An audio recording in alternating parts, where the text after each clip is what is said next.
Of attraction அப்படின்றதுல நம்மளுடைய எண்ணங்கள் நம்ம என்ன அதிர்வில் இருக்கோமோ அந்த விஷயத்தை தான் நம்மளோட யூனிவர்ஸ் கிட்ட வந்து நம்ம அட்ராக்ட் பண்ணிகிட்டே இருக்கோம். இப்போ நம்மளுக்கு ஒரு பாசிட்டிவான விஷயம் நடக்குதுன்னா அன்னைக்கு ஃபுல்லாக ரொம்ப ஹாப்பியாக ஃபீல் பண்ணுவோம். காலையில் எழுந்த உடனே ஏதாவது ஒரு நெகட்டிவான இமோஷனில் போயிட்டோம்னா அன்னைக்கு ஃபுல்லாக இன்னைக்கு நாளே சரியில்லை அப்படின்ற மாதிரி நம்ம சொல்லுவோம். ஸோ இதெல்லாம் இந்த ப்ராக்டிசஸ்லாம் எதுக்கு அப்படின்னா நம்மளோட மைண்டை எப்பவுமே பாசிட்டிவ் ஸ்டேட்டில் வச்சுக்கிறதுக்காக.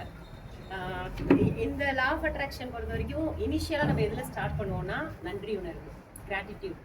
ஸோ இதுதான் வந்து கிராட்டிடியூட் வால். நீங்கள் வந்து உங்களுடைய கிராட்டிடியூட் நீங்கள் சொல்ல வேண்டிய ஏதாவது ஒரு விஷயத்துக்கு நீங்கள் தேங்க்ஸ் சொல்லணும் அப்படின்னு நினச்சிங்கன்னா இந்த ஷீட்டில் எழுதி நீங்கள் அதில் பேஸ் பண்ணிக்கலாம். ஸோ இது கிராட்டிடியூட் வால். உங்கள் வீட்டில் இந்த மாதிரி நீங்கள் ஒரு வால் வச்சுட்டு உங்களுக்கு எப்போவாவது மனசு சரியில்லை, ஏதாவது நெகட்டிவாக ஃபீல் பண்ணீங்கன்னா உங்கள் லைஃப்பில் இது வரைக்கும் நடந்த பாசிட்டிவான ஹாப்பியான விஷயத்துக்கு தேங்க்யூ சொல்லி எழுதி அப்படி பேஸ் பண்ணிட்டீங்கன்னா அது பார்க்கும்போது உங்களுக்கு ஒரு பாசிட்டிவ் கிடைக்கும். ஸோ இது கிராட்டிடியூட் வால். அடுத்து வந்து பார்த்தீங்கன்னா இது இது என்னன்னு ஏதாவது ஐடியா இருக்காங்க? வாங்க வாங்க உள்ள வாங்க. இல்லைங்களா வாட்டர்னுடைய ஸ்ட்ரக்சர். ஸோ மசாலே மாட்டியோ அப்படின்ற ஒரு ஜாப்பனீஸ் என்ன பண்ணாங்கன்னா வாட்டர் சாம்பிள்ஸ் சின்ன சின்ன சாம்பிள்ஸ் எடுத்துட்டு அது மேலே தேங்க்யூ, விஷ்டம், ட்ரூ, எட்டர்னல் இந்த மாதிரி சில வேர்ட்ஸ்லாம் எழுதி ஊற்றி அதை ஃப்ரீஸ் பண்ணிவிட்டு அந்த ஃப்ரீஸ் ஆன வாட்டர் சாம்பிள் எடுத்து மைக்ரோஸ்கோப் வச்சு அனலைஸ் பண்ணி பார்க்கும்போது இந்த மாதிரி ஸ்ட்ரக்சர்ஸ் கிடைச்சிருக்கு. ஸோ அந்த வேர்ட்ஸோட வைப்ரேஷன் வாட்டரோட வைப்ரேஷனை சேஞ்ச் பண்ணுது.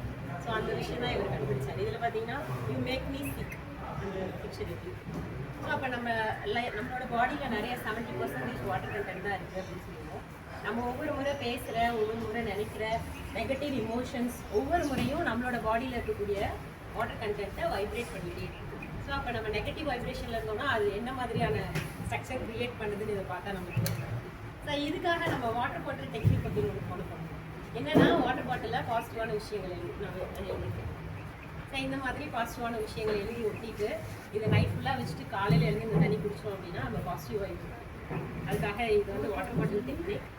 அண்ட் இந்த வேர்ட்ஸுக்கும் வைப்ரேஷன் இருக்குது அப்படிங்கிற விஷயத்தை பேஸ் பண்ணி ஹியூலன் அப்படின்றவர் என்ன பண்ணுறாருன்னா ஓப்பனாக போகணும் அப்படின்ற ஒரு டெக்னிக் நமக்கு யூஸ் பண்ணுறாரு. இது வந்து ரொம்ப காலத்துக்கு முன்னாடி இருந்து யூஸ் பண்ணிட்டு இருக்க டெக்னிக் தான். பட் நம்மளுக்கு தெரியலை. அவர் என்ன பண்ணாருன்னா ஒரு மென்டல் ஹாஸ்பிட்டலில் இருக்க பேஷண்ட்ஸை இந்த ஹோப்னோ போனோ டெக்னிக் யூஸ் பண்ணி எல்லாரையும் சரி பண்ணி அந்த ஹாஸ்பிட்டல் க்ளோஸ் பண்ணிட்டாங்க. ஸோ அவ்வளோ சூப்பரான பவர்ஃபுல்லான டெக்னிக் இது. இது அவ்வளோ பெரிய கஷ்டமான விஷயம்லாம் இல்லை. ஹெட்டிங் தான் பார்க்க கொஞ்சம் டஃபாக இருக்கும். ஆக்சுவலாக இது என்னென்னா I am sorry, please forgive me, thank you, I love you. நம்ம சொல்கிற இந்த 4 ஸ்டேட்மெண்ட்டுக்கும் அந்த இமோஷனோட சொல்லணும்னா உண்மையிலேயே நம்ம பாடியில் இருக்க நெகட்டிவ் வைப் நம்ம வந்து வெளியே healing process. So negative emotions எல்லாம் ஹீல் பண்ணிட்டோம்னா பாசிட்டிவான விஷயத்தை ஈஸியாக அட்ராக்ட் பண்ண முடியும். அதுக்கான ஹோப்னோ போனோ டெக்னிக் தான் இது. அண்ட் இதெல்லாம் என்னன்னு பார்த்தீங்கன்னா விஷன் கோல். ஸோ நம்ம எல்லாருக்குமே லைஃப்பில் நிறைய கோல்ஸ் இருக்கும். நான் இந்த இடத்துக்கு போய் வரணும், நான் இதை அச்சீவ் பண்ணணும் அப்படின்னு சொல்லிட்டு அந்த மாதிரி கோல்ஸ் எல்லாம் இந்த மாதிரி விஷயம்லாம் க்ரியேட் பண்ணி இப்படி ஒட்டிட்டோம் அப்படின்னா நம்ம அடிக்கடி பார்க்குற இடத்துல வீட்டில் ஃப்ரிட்ஜில் பீரோவில் இந்த மாதிரி நிறைய இடத்துல ஒட்டி வச்சுக்கிட்டிங்கன்னா அதை பார்க்கும்போதெல்லாம் நம்மளோட மைண்ட் வந்து அந்த வைப்ரேஷன் நமக்குள்ள க்ரியேட் பண்ணிட்டே இருக்கும். இப்போது நம்ம ஃபிசிக்ஸில் வந்து ரெசனன்ஸ் அப்படின்னு ஒரு டாபிக் சொல்லுவோம். Same frequencies attract each other. இப்போ நம்ம பாசிட்டிவ் ஃப்ரீக்வன்சியில் இருந்தோம்னா அந்த ஃப்ரீக்வன்சியை ஈஸியாக அட்ராக்ட் பண்ணிடுவோம். ஸோ அதுக்காக இந்த விஷன் போர்டு அண்ட் இதெல்லாம் சேர்ந்தது தான் law of attraction. Law of attraction அப்படிங்கிறது வந்து பார்த்தீங்கன்னா யூனிவர்ஸோடு நம்ம கனெக்ட் ஆகுது அப்படின்னு சொல்லுவோம். யூனிவர்ஸ் எங்கே இருக்குது அப்படின்னா நம்ம எல்லாம் மேலே கை காமிப்போம். ஆக்சுவலாக மேலே கிடையாது, நமக்குள்ளே தான் இருக்குது. நமக்குள்ளே இருக்க யூனிவர்ஸோடு நம்ம கனெக்ட் ஆகிட்டோம் அப்படின்னா இதெல்லாம் ஈஸியாக அச்சீவ் ஆகிடும். இதெல்லாம் வந்து பார்த்தீங்கன்னா அதுக்கான நம்ம பாசிட்டிவ் கேர்வ்ஸ் இதெல்லாம். ஸோ லா ஆஃப் அட்ராக்ஷனில் ஹோப்னோ போகணும். அஃபர்மேஷன்ஸ் அப்படிங்கிறது ஒரு சூப்பர்பான விஷயம். என் லைஃப்பில் எனக்கு ஒரு விஷயம் வேணும் அப்படின்னா அது ஆல்ரெடி நடந்து முடிஞ்சிருச்சு அப்படின்ற மாதிரி நான் ஒரு ஸ்டேட்மெண்ட்டை க்ரியேட் பண்ணி அதை திரும்ப திரும்ப நான் சொல்லும்போது உண்மையிலேயே எனக்கு அந்த பிலீஃப் வரும். ஸோ அந்த பிலீஃப்க்கு நான் போயிட்டேன்னா ஈஸியாக அதை அட்ராக்ட் பண்ணிடுவேன்.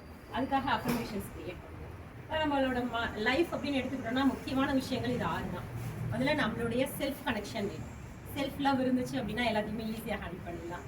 அடுத்து ஹெல்த், ரிலேஷன்ஷிப், கரியர், மணி, வில் இது எல்லாமே நம்மளோட லைஃப்பில் பர்ஃபெக்டாக அமைஞ்சிருச்சு அப்படின்னா லைஃப் ஹாப்பியாக இருக்கும். ஒரு சிலருக்கு ஒரு சில விஷயம் கரெக்டாக இருக்கும், ஹெல்த் நல்லா இருக்கும், பட் ரிலேஷன்ஷிப்ஸில் ப்ராப்ளம் இருக்கும். அப்படி இருந்தால் லைஃப் பேலன்ஸ்டாக இருக்காது. எல்லாத்தையுமே பேலன்ஸ்டாக வச்சுக்கணும். இப்போ இதில் ஏதாவது உங்களுக்கு நெகட்டிவ் இமோஷன்ஸ் இருந்துச்சு அப்படின்னா ஹோப்னோ போனோ டெக்னிக் வச்சு அதை ஹீல் பண்ணிடலாம். அண்ட் லா ஆஃப் அட்ராக்ஷன் ப்ராக்டிசஸ்லாம் யூஸ் பண்ணி நம்ம ரிப்பீட்டடாக ப்ராக்டிஸ் பண்ண நம்மளுடைய ஹாப்பியான லைஃப் நமக்கு சீக்கிரமாக வந்து அட்ராக்ட் ஆகும். ஓகே, ஸோ நான் வந்து இந்த டீட்டெயில்ஸ் எல்லாமே என்னுடைய சேனலில் கொடுத்துருக்கேன். ஜேபிஎஸ் யூனிவர்சிட்டி அப்படின்றது என்னோட யூடியூப் சேனல். அதை நீங்கள் சப்ஸ்கிரைப் பண்ணிக்கலாம். அடுத்து இன்ஸ்டாகிராம்லேயும் இருக்குது. இன்னும் இதை பற்றி நிறைய விஷயம் பேசியிருக்கேன். நீங்கள் இதில் ஜாயின் பண்ணணும்னா இதில் ஜாயின் பண்ணிக்கோங்க. உங்களுக்கு நான் அப்பப்போ இன்ஃபர்மேஷன்ஸ் அப்டேட் பண்ணிக்கிறேன். அண்ட் இன்னொரு முக்கியமான விஷயம் மேஜிக் பாக்ஸ். இந்த மாதிரி ஒரு பாக்ஸ் ஒன்று வாங்கிக்கோங்க. வாங்கிக்கணும்னு அவசியம் இல்லை, வீட்டில் இருக்க ஒரு அட்டைப்பெட்டியாக இருந்தால் கூட ஓகே. உங்களோட கோல்ஸ் அதில் எழுதி அந்த கோல் நடந்து முடிஞ்சுட்டா நீங்கள் எப்படி ஃபீல் பண்ணுவீங்களோ, ஃபீலிங்ஸ் ரொம்ப முக்கியம். நான் இப்போ அந்த ஹோப் நோ போன சொல்கிறேன்னா கூட I'm sorry please forgive me அப்படின்னு மொட்டையாக சொல்லிட்டு இருந்தால் அதில் பெனிஃபிட் கிடையாது. நான் சொல்கிற ஒவ்வொரு வார்த்தையும் உணர்ந்து சொல்லும்போது அதனுடைய எஃபெக்ட் கண்டிப்பாக இருக்கும். ஸோ அந்த இமோஷன்ஸை இந்த மேஜிக் பாக்ஸில் இப்போ நான் எனக்கு ஒரு விஷயம் வேணும், இப்போ நான் ஒரு கவர்மெண்ட் ஜாப் போகணும் அப்படின்னு நினைக்கிறேன்னா எனக்கு ஆல்ரெடி கவர்மெண்ட் ஜாப் கிடச்சிருச்சு அப்படின்னு ஒரு ஸ்டேட்மெண்ட்டாக எழுதி நான் இதுக்குள்ள போட்டு முடிச்சிட்டேன். ஸோ எப்போல்லாம் இதை ஓப்பன் பண்ணுறேன்னு டெய்லி ஓப்பன் பண்ணி இதை பார்த்து இதில் இருக்கிற மாதிரி நான் ஃபீல் பண்ணுறேன். நான் உண்மையிலேயே இப்போ கவர்மெண்ட் ஜாப்ல தான் இருக்கேன் அப்படின்னு அந்த எமோஷனை கிரியேட் பண்ணிக்கிட்டே இருந்தேன்னா சீக்கிரமா நம்மளுடைய யூனிவர்ஸ் நம்மளுக்கு இது எல்லாத்தையும் கொண்டு வந்து சேர்த்துடும். இப்போ நீங்கள் எல்லாரும் இப்போ இதில் வந்து உங்களுடைய நன்றி என்ன நன்றி வேணாலும் எழுதலாம், எழுதி அதில் பேஸ் பண்ணிக்கலாம். உங்களுடைய விஷ் அடிஷனல் சீட் கொடுத்துடலாம் சார்.